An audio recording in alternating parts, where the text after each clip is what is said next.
मैं अंजना शर्मा, सहायक आचार्य Hindi, MSJ college Bharatpur. प्रिय विद्यार्थियों, आज हम भारतेंदु युग की प्रवृत्तियों का अध्ययन करेंगे। यह विषय BA तृतीय वर्ष हिंदी प्रथम प्रश्न पत्र आधुनिक हिंदी कविता के लिए अत्यंत उपयोगी है। भारतेंदु युग की प्रवृत्तियाँ। सन 1850 में काशी में भारतेंदु हरिश्चंद्र के रूप में एक ऐसी महान साहित्यिक प्रतिभा का जन्म हुआ जिसने अपनी प्रखर मेधा, अथाह कर्मशक्ति और आकर्षक व्यक्तित्व द्वारा हिंदी साहित्य की धारा को एक नई दिशा की ओर मोड़ उसे बहुमुखी बना दिया। पद्माकर और भारतेंदु के मध्य का काल अस्फुट राष्ट्रीय चेतना, भाषा संघर्ष, सामाजिक सुधार आदि का काल रहा था। उसमें ये नवीन प्रवृत्तियाँ उभरी अवश्य थी, परंतु सुदृढ़ प्रभावशाली साहित्यिक माध्यम न प्राप्त कर सकने के कारण उनका रूप प्रभावशाली और मार्मिक नहीं बन सका था। वस्तुतः उस युग में इस नए युग की पृष्ठभूमि तैयार हो रही थी और भारतेंदु ने अपने समकालीन साहित्यकारों का संगठन और पथ प्रदर्शन कर उस नवीन चेतना को साहित्यिक माध्यम प्रदान कर इस नए साहित्यिक युग का आरंभ किया था। इसी कारण आचार्य रामचंद्र शुक्ल ने भारतेंदु की जन्म तिथि से ही आधुनिक युग का आरंभ माना था। अब हम आते हैं भारतेंदु युग की प्रवृत्तियाँ।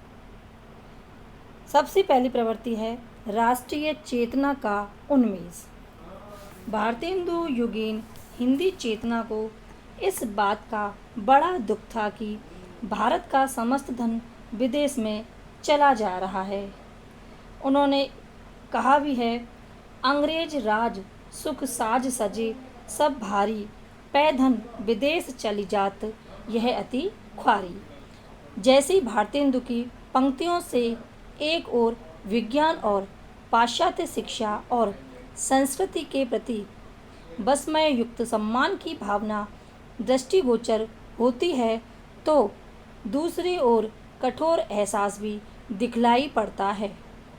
इन कवियों का स्वाभिमान कभी प्राचीन गौरव के स्मरण में मुखरित होने लगता है, कभी इस महान राष्ट्र के दयनीय पतन पर अश्रु प्रवाहित करता रहता है। भारतेंदु की विजयिनी विजय वैजयंती, प्रेम घन की आनंद अरुणोदय, प्रताप नारायण की महापर्व और नया संवत तथा राधा कृष्णदास की भारत 12 मासा और विनय शीर्षक कविताएं देशभक्ति की प्रेरणा से युक्त हैं। इन कवियों की कविता में जहाँ एक ओर देश प्रेम झलकता था, वहाँ दूसरी ओर राजभक्ति भी थी। राजभक्ति के आवेग में इन्होंने अंग्रेजों के शासनकाल में प्रजा की सुख समृद्धि को मुक्त कर्ण से सराहा है। दूसरी प्रवृत्ति है सामाजिक चेतना की नई दिशा। इस काल में सामाजिक चेतना भी प्रबुद्ध हुई। बाह्य आडंबरों का विरोध किया गया, बाल विवाह और वृद्ध विवाह का विरोध हुआ। सामाजिक समस्याओं के प्रति सजग जागरूकता इस समय दिखलाई पड़ती है। भारतेंदु में नारी शिक्षा, विधवाओं की दुर्दशा और अस्पृश्यता आदि को लेकर कविताएं लिखी गईं। उनमें प्रतिपाद्य की नवीनता और सौहार्द की भावना ने जनमानस को काफ़ी दूर तक प्रभावित किया। इन समस्याओं को प्रस्तुत करने के लिए कवियों ने एक ओर सामाजिक परिवेश की विसंगतियों का चित्रण किया, तो दूसरी ओर रूढ़ियों से परित्राण पाने के लिए जनमानस को प्रेरित किया। भारतेंदु प्रेमघन और प्रताप नारायण मिश्र की कविताओं में सुधारवादी दृष्टिकोण प्रस्तुत हुआ है। सुधारवादी कविताओं में इनका दृष्टिकोण उपदेशपरक हो गया है। प्रेम घन की आनंद अरुणोदय में यही उपदेश मूलक स्वर रूपायित हुए हैं। इस दृष्टि से भारतेंदु के भारत दुर्दशा नाटक में प्रयुक्त कुछ कविताओं तथा प्रताप नारायण मिश्र की मन की लहर कविता मार्मिक बन पड़ी है। सामाजिक परिवेश के चित्रण में कुछ कवियों का दृष्टिकोण सुधारवादी रहा तो कुछ प्राय यथास्थितिवादी थे, जो कविताओं के माध्यम से शास्त्रोक्त नीतियों का समर्थन कर रहे थे। उस वर्ग में अंबिका दत्त व्यास और पंडित राधाचरण गोस्वामी का नाम प्रमुख है। तीसरी प्रवृत्ति है आर्थिक चेतना के आयाम। इस काल के काव्य में प्रयुक्त आर्थिक चेतना का यहाँ उल्लेख आवश्यक है। रमेश चंद्र दत्त ने इस युग में अपनी विद्वतापूर्ण पुस्तकों के माध्यम से भारतीय अर्थव्यवस्था के बिखरते और टूटते हुए रूप को पुनर्जीवित एवं सुदृढ़ बनाने की कामना से कवियों ने स्वदेशी उद्योगों और वस्तुओं का प्रयोग करने पर बल दिया। भारतेंदु ने प्रबोधनी कविता में विदेशी वस्तुओं और वस्त्रों के बहिष्कार की प्रेरणा दी। प्रेम घन की आर्याभिनंदन, प्रताप नारायण मिश्र की होली और अंबिका दत्त व्यास की भारत धर्म कविताओं में विदेशी वस्त्रों और अन्य वस्तुओं के आयात को भारत की आर्थिक दुर्गति का मूल कारण माना है। इन कवियों ने प्राचीन भारत की समृद्धि का वर्णन करते हुए सामयिक काल के आर्थिक शोषण, अकाल, महंगाई, महामारी और करों के बोझ से त्रस्त जनता के करुणात्मक चित्र उपस्थित किए हैं। चौथा बिंदु है परंपरागत भावना। हिंदी काव्य की परंपरागत भावना को भी भारतेंदु युगीन कविता में पर्याप्त स्थान मिला है। इन परंपरागत भावनाओं को दो रूपों में देखा जा सकता है। पहला रूप धार्मिक और भक्तिमूलक भावनाओं का है, तो दूसरा रूप रीतिकालीन भावनाओं का।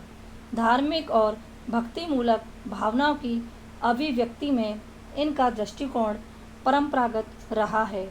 हरिनाथ पाठक की श्री ललित रामायण, बाबू तोताराम की राम रामायण, अक्षय कुमार की रसिक विलास रामायण जैसी राम भक्तिमूलक रचनाओं पर माधुर्य और रीति परिपाटी का प्रभाव है। राम काव्य की अपेक्षा इस युग में कृष्ण भक्ति विषयक रचनाएं अधिक लिखी गई। अंबिका दत्त व्यास की कंसबद्ध, गुणमंजरी दास की श्री युगल छदम, घनारंग दुबे की कृष्ण रामायण और राधा कृष्ण दास की विनय भावयुक्त कृष्ण स्तुति में भक्ति और रीतिकालीन काव्य का प्रभाव है। भारतेंदु राधा कृष्ण के अनन्य भक्त थे। वे वल्लभ संप्रदाय में दीक्षित थे, अतः उनके काव्य में मध्ययुगीन काव्य जैसी तन्मयता, सरसता तथा सखा और विनय भाव की अभिव्यक्ति हुई है। कहीं कहीं इन्होंने भक्ति भावना को उर्दू पद शैली में व्यक्त किया है। कहीं कहीं इस काल के कवियों ने देशानुराग से प्रेरित होकर अपने आराध्य की गुहार लगाई है। कुछ कवियों ने रीति शैली में काव्य शास्त्रीय कृतियाँ लिखी हैं। उनमें महेश्वर विलयन, रामचंद्र भूषण और रामणेश्वर कल्पतरु आदि उल्लेखनीय है। पांचवी प्रवृत्ति है देशभक्ति। भारतेंदु युग से पहले रीतिकाल के कवि राजाश्रय में रहकर अपने अपने आश्रयदाता राजा की प्रशंसा करने में ही जैसे कवि कौशल का उपयोग किया करते थे। वे आश्रयदाता राजा के अलावा दूसरे राजा और दूसरे राज्य की प्रशंसा प्राय नहीं करते थे। इस कारण उनमें देशभक्ति, राष्ट्रीयता की भावना का अभाव पाया जाता था। भारतेंदु युग के कवियों ने ही पहली बार देश प्रेम, देशभक्ति का भाव अपनी रचनाओं में व्यक्त किया। इसका कारण यह था कि ये कवि देशवासियों में एकता का भाव पैदा कर उनमें स्वतंत्रता प्राप्ति हेतु प्रेरणा भर देना चाहते थे। तभी तो आचार्य रामचंद्र शुक्ल ने लिखा है कि इस नए रंग में सबसे ऊंचा स्वर देशभक्ति की वाणी का था। उसी में लगे हुए विषय लोकहित, समाज सुधार, मातृभाषा का उद्धार आदि थे। हास्य और विनोद के नए विषय भी इस काल में कविता को प्राप्त हुए। भारतेंदु ने देश के अतीत के गौरव का वर्णन कर जनता को उससे अवगत कराकर झकझोरना चाहा था। अपनी निम्न पंक्तियों के माध्यम से उन्होंने अपनी देश प्रेम की अभिव्यक्ति को स्वर प्रदान किया। रोबऊ सब मिलके आभऊ भाई, हा हा भारत दुर्दशा ना देखी जाए। जो भारत जग में रहो सबसे उत्तम देश, ताही भारत में रहो अब नहीं सुख को लेस। डूबत भारत नाथ बेग जागो अब जागो, आलस तब यही दहन हेतु चहु दिशी सो जागो। इसी क्रम में विदेशी मलमल और मार्फीन को अपनाने वाले लोगों की उन्होंने कटु आलोचना की थी। मार्किन मलमल बिना चलत नहीं कुछ काम, परदेसी जुल्हान के मानो भये गुलाम। अगली प्रवृत्ति है हास्य व्यंग। भारतेंदु कालीन कवियों ने जहाँ देश की समस्याओं पर विचार करने की गंभीरता का परिचय दिया है, वहीं उन्होंने अपनी हास्य व्यंग की प्रवृत्ति भी दर्शाई है। इस युग के कवियों ने सामाजिक विसंगतियों पर व्यंग किए हैं। रीतिकालीन काव्य में हास्य के आलंबन कम थे, जबकि प्रस्तुत काल में काव्य में इस दृष्टि से विविधता आ गई है। इन कवियों ने विदेशी शासन, विदेशी सभ्यता, अंधविश्वासों, पुलिस के अत्याचारों, मद्यपान आदि पर हास्य व्यंग के माध्यम से प्रकाश डाला है। हास्य व्यंग की प्रवृत्ति भारतेंदु में सबसे अधिक पाई जाती है। उन्होंने नए जमाने की मुकरी, उर्दू का साया, बंदर सवा, समदिन, मधुमास आदि रचनाओं में हास्य व्यंग का सुंदर वर्णन किया है। नए जमाने की मुकरी में खिताब, पुलिस आदि पर व्यंग किए गए हैं। उन्हीं के शब्दों में तीन बुलाए तेरे आवे, निज निज बिपता रोई सुनावे, आंखों उल्टे भरा न पेट, क्यों सकी साजन नहीं ग्रेजुएट। देश के नवयुवकों में सफ़ेद पोश बाबू बनने की प्रवृत्ति पर उनकी परालंबी हताश धारणा पर आक्षेप करते हुए भारतेंदु ने स्पष्ट व्यंग किया है। दुनिया में हाथ पैर हिलाना नहीं अच्छा, मर जाना पे उठ के कहीं जाना नहीं अच्छा, मिल जाए हिंद खाक में हम काहिलों को क्या, ए मीरे फर्श रंज उठाना नहीं अच्छा। भारतेंदु ने समाज में प्रचलित अंधविश्वास एवं विभेदात्मक भावना पर सशक्त व्यंग किया है। कसम जो पूजे देहरा, भूत पूजने जोग, एक घरे में दो मता, कुशल कहाँ से हो। अगली प्रवृत्ति है रस व्यंजन। रस व्यंजन की दृष्टि से इस युग में श्रृंगार को सर्वाधिक प्रमुखता मिली। प्रताप नारायण मिश्र को छोड़कर सभी कवि श्रृंगार वर्णन की ओर उन्मुख हुए। इनके श्रृंगार वर्णन पर रीतिकाल के नायक नायिका भेद, नखशिख वर्णन और षट ऋतु वर्णन का, भक्ति काल की माधुर्य भाव की भक्ति का और उर्दू कविता की वेदनात्मक व्यंजना का प्रभाव है। भारतेंदु ने प्रेम सरोवर, प्रेम माधुरी, प्रेम तरंग और प्रेम फुलवारी आदि में भक्ति श्रृंगार और विशुद्ध श्रृंगार दोनों का समावेश किया है। प्रेम घन की युगल मंगल स्रोत तथा वर्षा बिंदु भी इसी प्रकार की रचनाएं हैं। अगली प्रवृत्ति है प्रकृति चित्रण। भारतेंदु युगीन कविता में प्रकृति का रूप परंपरागत ही है। कहीं तो बंदी बंधाई परिपाटी पर प्रकृति का आलंबनात्मक रूप प्रस्तुत हुआ है, कहीं आलंकारिक विधान में उसे माध्यम बताया गया है। ऋतु वर्णन की अपेक्षा ऋतु विशेष में नायक और नायिका की मनोदशाओं का चित्रण किया गया है। भारतेंदु के सत्य हरिश्चंद्र नाटक में गंगा वर्णन चंद्रावली में यमुना वर्णन विशुद्ध अलंकृत हो गया है। यही स्थिति प्रेमघन की मयंक महिमा और प्रताप नारायण मिश्र की प्रेम पुष्पांजलि की है। प्रकृति का वास्तविक सौंदर्य बोध जगमोहन सिंह की कविताओं में उद्घाटित हुआ है।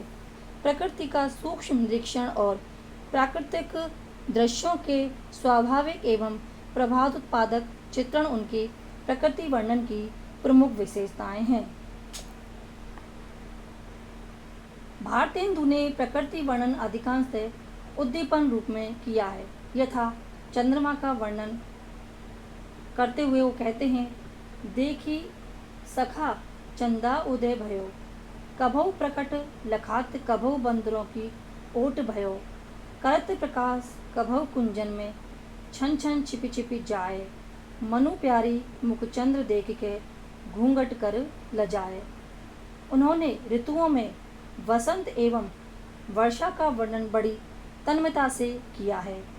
वर्षा का यह सजीव चित्रण इस दृष्टि से द्रष्टव्य है, घिर घिर आए बादर छाए, रिमझिम जल बरसे, चमचम चपला चमके घन झपके, झुक झुकी बिरछन परसे।